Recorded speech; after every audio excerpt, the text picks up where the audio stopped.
First thing I want to point out is that she mentioned that I mentioned that the state should not penalize the states that would want to have 18-year-olds be able to drink. I did not say that. You should establish, I said that you should eliminate the penalty on the states, but at a 10% reduction for at least 5 years. And provide statistics and analysis to the Congress to prove that it works. And mention for my opponent that high schools will get more pregnant if we lower it. Technically, there's studies that show that high school pregnancies are already rising with the drinking age of 21. Now, he mentioned that alcohol has effects, which I want to point out that we are not arguing that drinking alcohol is harmless. We are debating and encouraging limit and responsible alcohol use to have lower minimum age limits.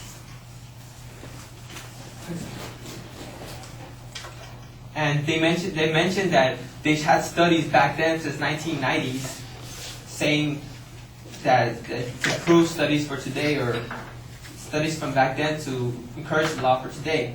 But we have come far from back then. We are more educated and know the effects of alcohol, which means that we should create more programs for alcohol to educate people with alcohol and responsible use. She mentioned also, my opponent mentioned that it costs money for programs and to educate people, but she didn't state that the cost enforcing the law will cost more amount than making the programs. For example, underage drinking is absolutely a major public health problem in the United States. Over 12 million underage young drinkers annually. In 2005, they consumed 15% of all alcohol sold in the United States, totaling $19.8 billion in sales and providing profits in $3.8 billion to alcohol industries. According to a report by U.S. high school students, 2005, 74 had at least one drink of alcohol on one or more days during their life. 26 had their first drink of alcohol before age 13.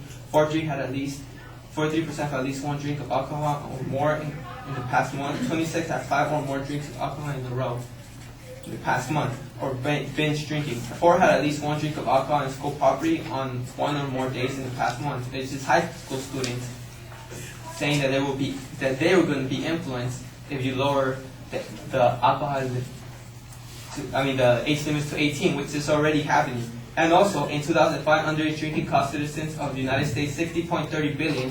The direct cost of underage drinking due to medical care is loss of work cost of U.S. $21.1 billion each year, or $2,094 per year for each youth nation.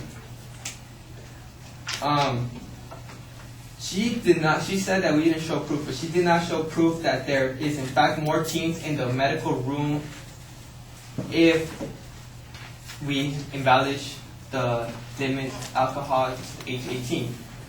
And my partner tried to mention that college sophomores, which she tried was like she made college sophomores at age 18 hang out with higher seniors, which is age 21, and which they would try to fit in, and they were drinking responsibly in front of supervision.